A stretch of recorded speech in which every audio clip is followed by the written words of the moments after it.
Hello అండి. అందరూ బాగున్నారా? మేము ముగ్గురమైతే కనిగిరి బస్ స్టాండ్‌కైతే వచ్చేసాము. ముగ్గురేంటి మీ తమ్ముడు రావట్లేదా అనుకోవచ్చు. మా తమ్ముడు దారిలో జాయిన్ అవుతాడు. సో, మేమలా బస్ స్టాండ్‌లోకి రాంగానే ఒంగోలు ఎళ్ళే బస్సు అయితే అప్పుడే అదిగో వెళ్ళిపోతుంది. అదైతే మా అమ్మకి నాకు ఫ్రీ అనమాట బస్సు. మా నాన్న ఎక్కుతా ఉన్నాడు. ఇంకా రన్నింగ్ బస్ ఎందుకులే నాన్న ఎక్కేది. దాంట్లో మరి సీట్లు ఉన్నాయో లేవో నేను వద్దని చెప్పా. ఈలోపు పొదిలి బస్సు ఒకటొచ్చింది. ఇది ఫ్రీ బస్ మాకైతే. మా నాన్నకైతే టికెట్ ఉంటది. సో, అది ఎక్కేసి పొదిలైతే వచ్చాము. అంటే డైరెక్ట్‌గా ఒంగోలు రావాలి అంటే ఇంకా బస్సు లేదు. ఇంకోటుంది అల్ట్రా డీలక్స్ ఉందనమాట. సో, అల్ట్రా డీలక్స్ ఇంకా మళ్ళా ఛార్జీ ఎందుకులే మీ ఇద్దరికి ఫ్రీ కదా! ఈ పొదిలి బస్సు ఎక్కండంటే ఎక్కాము. పొదిలైతే వచ్చేసామండి. ఇక్కడైతే ఐస్ క్రీమ్ ఉంది కదా! పొదిలి బస్ స్టాండ్‌లో ఉంటది ఐస్ క్రీము. పొదిలొచ్చినప్పుడల్లా ఖచ్చితంగా తినాలి అనిపిస్తది. ఇంకా డీమార్ట్ దగ్గర ఇట్లా ఉంటాయి కదా! నేను ఒక పక్క ఐస్ క్రీమ్ తింటున్నాను. హడావిడిగానే ఉంది. నేను ఐస్ క్రీమ్ తింటుంటే ఈలోపు మా నాన్నొచ్చి "బస్సొచ్చింది రండి" అన్నాడు. తీరా చూస్తే అది ఏం బస్సొచ్చిందో తెలుసా? కనిగిరిలో ఏదైతే అల్ట్రా డీలక్స్ మేము ఎక్కాల్సిందో అదే పొదిల్లో కూడా ఉంటే ఇంక ఎక్కాము. కనిగిరిలో ఎక్కుంటే ఫ్రీగా కూర్చునేవాళ్ళం సీటు. కానీ పొదిల్లో ఎక్కడం వల్ల వెనక సీట్‌లో కూర్చున్నాము.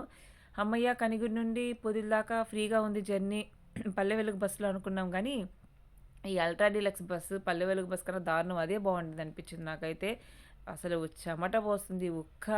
ఇంక ఎలాగోలా ఒంగోలు అయితే వచ్చేసామండి. ఇంకా ఒంగోలు వచ్చాక బస్ స్టాండ్ నుండి రైల్వే స్టేషన్‌కి ఆటో మాట్లాడుకున్నాం. ఫస్ట్ టైం నేనైతే మనకి ఫ్రీ బస్ సౌకర్యం కూడా నేను ఈ రోజే మొదటిసారి అయితే ఉపయోగించుకోవడం జరిగింది. First time Ongole railway station అయితే చూస్తున్నాను. నాకు తెలిసి నేను ఇదే ఫస్ట్ టైం అనుకుంటా. సరే ఇంతకీ ఒంగోలు రైల్వే స్టేషన్‌కి మేము ఎందుకు వచ్చామో కూడా చెప్తాను. తిరుపతి వెళ్తున్నామండి. ప్రతిసారి కూడా తిరుపతి దాదాపు కారులోనే బాడిగకి తీసుకొని వెళ్తామన్నమాట. కారు బాడిగకి తీసుకొని. లేదంటే మా చిన్నప్పుడు ఎప్పుడో బస్సులో వెళ్ళేవాళ్ళము. ఇంకా లాస్ట్ ఇయరే వందే భారత్ ఎక్స్‌ప్రెస్‌లో వెళ్ళాలని గట్టిగా అనుకున్నాము. కానీ మా నాన్న, మా అమ్మ ఒక రాగానే ట్రైన్‌కి ఒప్పుకోరు. వాళ్ళకి తెలీదనమాట రిజర్వేషన్‌లో ఎలా ఉంటది అనేది. జనరల్‌గానే ట్రైన్ ఎలా ఉంటదనేసి టికెట్ తీసుకొని ఎక్కేస్తారు కదా! రిజర్వేషన్ లేకుండా. అయి చూసి భయపడిపోయి అమ్మో! ట్రైన్ సేఫ్ కాదు అది ఇది అని అనుకుంటా ఉంటారు. సరే అనేసి ఇంకా పోయినసారి క్యాన్సిల్ అయిపోయి, పోయినసారి కారులో అయితే వెళ్ళిపోయాము. ఇంకా పోయిన సంవత్సరం జూన్‌లో వెళ్ళాం కదా! మళ్ళా ఇప్పుడు కూడా ఫస్ట్ నేను ట్రైన్ టికెట్స్ బుక్ చేయమని చెప్పాను మా తమ్ముడికి. బుక్ చేశాడు. అవి క్యాన్సిల్ అయిపోయాయనమాట. అవి వెయిటింగ్ లిస్ట్‌లోవి. సరే క్యాన్సిల్ అయిపోయాయి కదా! బస్సులో వెళ్దామంటే మా తమ్ముడు బస్సులో నేను రాను. కుదరదు అసలు ఎండలు ఎలా ఉన్నాయి అని అన్నాడు.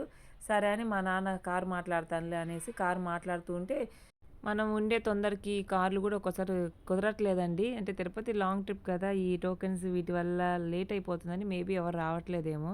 ఇంట్లో ఇబ్బందులు కూడా ఉంటాయి కదా! ఓ పక్క నాకు ఇబ్బంది ఉన్నప్పుడేమో మా తమ్ముడికి కుదిరిద్ది. మా తమ్ముడు కుదిరినప్పుడేమో నాకు ఇబ్బంది. ఇలా ఉంటాయి. ఇద్దరికీ కోయిన్సిడెన్స్‌గా కుదిరే టైం చాలా తక్కువ ఉంటది. దాంట్లోనే మేమైతే వెళ్ళిపోవాలి ప్లాన్ చేసుకొని.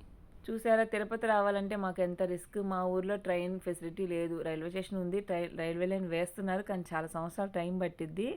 ఇంకా మేమైతే ట్రైన్‌కి రావాలి అంటే ఒంగోలు రావాల్సిందే. అందుకే మేము కారేసుకొని ఎళ్ళేది. డైరెక్ట్‌గా కనిగిరిలో ఇంటి దగ్గర కారెక్కితే ఇంకా తిరుపతిలో దిగుతామనమాట.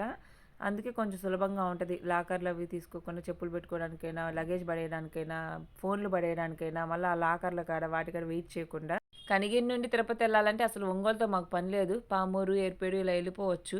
కానీ ఒంగోలు ఏందంటే మా తమ్ముడు ఇక్కడ ఉన్నారు కాబట్టి ఇంక ఇక్కడ నుండి బుక్ చేశాడు. కనిగిరి నుండి తిరుపతి ఎంత దూరమో ఒంగోలు నుండి కూడా అంతే దూరం అనమాట. అంటే డబల్ ఎక్స్ట్రాగా ఈ ఒంగోలు జర్నీ అనేది పెరిగిద్దనమాట. అందుకనేసి మేము ఏందంటే కారే ప్రిఫర్ చేస్తామనమాట.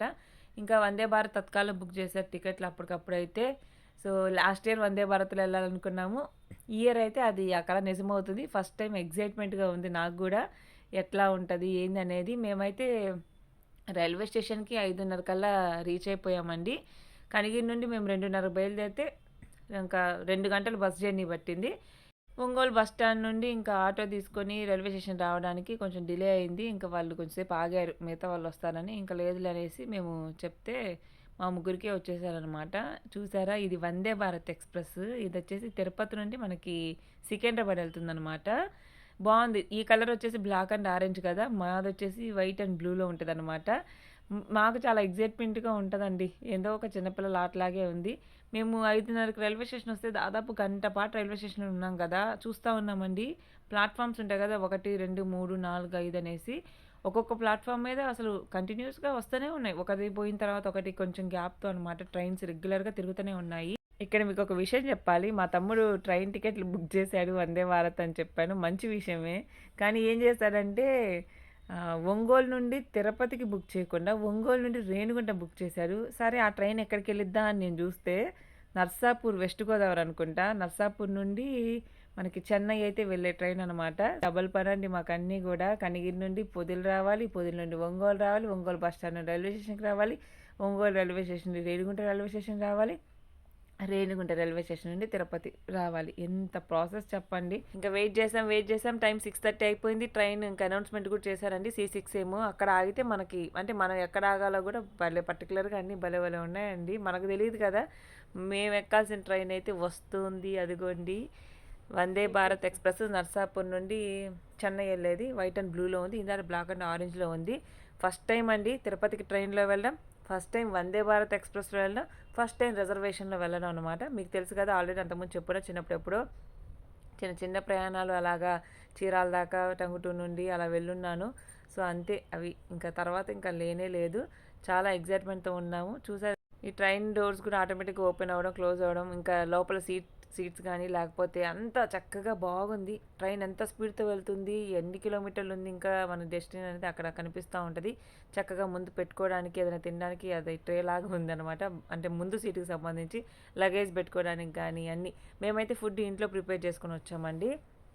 ఛార్జింగ్ పెట్టుకోవడానికి కానీ, వాష్‌రూమ్స్ కానీ బాగున్నాయి. ఇక్కడ కూర్చున్నప్పుడు ట్రైన్ ఎంత స్పీడ్‌తో వెళ్తున్నా స్లోగా అనిపిస్తది మనకి. కానీ మీరు ఎప్పుడైతే వాష్‌రూమ్స్‌కెళ్తారో అక్కడ తెలుస్తది దాని ఒరిజినల్ స్పీడ్ ఇక్కడనమాట. చూసారా? ఇంకా ట్రైన్ దిగే టైం వచ్చి మేమైతే రెడీ అయిపోయాం. మా నాన్న ఏదో లోకల్ ట్రైన్ లాగా ఒక పావుగంట ముందే తీసుకొచ్చారు ఇక్కడికి. మనం ఎంతసేపు వచ్చినా మాత్రం అది వచ్చే టయానికి పర్ఫెక్ట్‌గా ఆ టైంకి ఆగిద్దనమాట. 9:40కేమో ఇంక రేణిగుంట రైల్వే స్టేషన్‌కైతే వచ్చేసాం మేము. ఇంకిక్కడి నుండి తిరుపతి ఎళ్ళాలండి. ఇంకా ఎంతమంది ఆటోల వాళ్ళు, కారు వాళ్ళు రెడీగా ఉన్నారు. బస్ స్టాండ్ అయితే క్లోజ్ అయిపోయింది 9కి. ఇంకా ఆటోలో అయితే వెళ్ళాల్సింది. ఇంక ముందు ఒక కాఫీ తాగుదామని ఆగాము. మేమైతే ఫుడ్ కంప్లీట్‌గా ఇంట్లోనే ప్రిపేర్ చేసుకొని వచ్చాము. ఇంట్లో అంటే ఏం హరీబరీగా పెద్దగా ఏం చేయలేదు. ఉదయం మా అమ్మ ఇంట్లోకి వండాలి కాబట్టి అన్నం వండి ఉల్లగడ్డ వేపుడు చేసింది. టమాటా పచ్చడి చేసింది మధ్యాహ్నానికి. ఇంకా మిగిలిన అన్నంతో పులిహోర చేసింది. కొద్దిగా గోధుమ పిండితో చపాతీలు చేసిందనమాట. ఇంకా మధ్యాహ్నం ఎప్పుడో 12కి మేము ఇంట్లో తిన్నామా. ఇంకా మా నాన్న అయితే ఇంకా ఒంగోలు రైల్వే స్టేషన్‌లోనే మా అమ్మ, మా నాన్న తిన్నారు. ఇంకా మా తమ్ముడు నేను ట్రైన్ ఎక్కాక 7కో 7:30కేమో తిన్నాము. కొద్దిగా నేను 2 చపాతీలు తిన్నాను. ఇంకా ఫుడ్ అయితే చాలా టేస్టీగా ఉంది. ట్రైన్‌లో కూడా మనకి టీ ఇస్తుంటారనమాట. 20 రూపీస్‌కి ఇన్‌స్టాంట్‌గా మనం డబ్బులు పే చేసి తీసుకోవచ్చు. ఫుడ్ కూడా ట్రైన్‌లో మనకి అంటే టికెట్‌తో పాటు బుక్ చేసుకోవచ్చు. లేదా మనం విడిగా అయినా బుక్ చేసుకొని ఆర్డర్ చేసుకొని తినేసేయొచ్చు అనమాట. ట్రైన్‌లో ఫుడ్ అంత టేస్టీ ఉండదనేసి మేము ఇంట్లో తెచ్చుకున్నాము. మా అమ్మ చేసిన టమోటా పచ్చడి, చపాతీ సూపర్ ఉందండి టేస్ట్ మాత్రం. కానీ ఎంతవరకు మనం పొదుపు చేయగలమో ఆ రోజుకైనా అట్లీస్ట్ పొదుపు చేద్దాం. పొదుపని కాదు టేస్ట్. ఎంతవరకు అసలు బయట ఫుడ్ తిరుపతి అంటేనే భయం. ఫుడ్ అంతా కొంచెం మనం సౌత్ ఇండియన్ స్టైల్ కాకుండా ఇంకా చెన్నై స్టైల్ వెళ్ళిపోయిద్ది ఇక్కడ. చాలా టేస్టీగా ఇంట్లో ఫుడ్ అయితే తిన్నామండి. కానీ ఇంకా తిరుపతి మేమైతే రేణిగుంట నుండి ఆటోలో అయితే బయలుదేరిపోయాము. శ్రీనివాసంకి అయితే వచ్చామండి. ఇక్కడ కనుక్కున్నాం టోకెన్స్ ఎప్పుడు ఇస్తారా అంటే ఇంకా ఎర్లీ మార్నింగ్ 5కి అయితే ఇస్తారన్నారు. సో ఈలోపు ఇంకా మనం లాకర్ తీసుకొని లాకర్లో లగేజ్ అయితే పెట్టేసుకొని ఇంకా మేము 11:30కి నాకు మళ్ళీ ఆకలి అవుతుంది. చాలా తక్కువ తిన్నాండి మధ్యాహ్నం. ఎప్పుడో 12కి తిని ట్రైన్లో ఏదో 2 చిన్న చపాతీలు తిన్నానా. కారం దోశ ఒక తినేసామండి శ్రీనివాసం దగ్గర. అక్కడ చాలా బాగుంది ఫుడ్ మాత్రం. పూరి పరోటా కూడా ఆర్డర్ పెట్టుకున్నాం కానీ దోశ మాత్రం చాలా టేస్టీగా ఉంది. ఇది ఇవాల్టి వీడియో. కంటిన్యూషన్ వీడియోస్ వస్తాయి.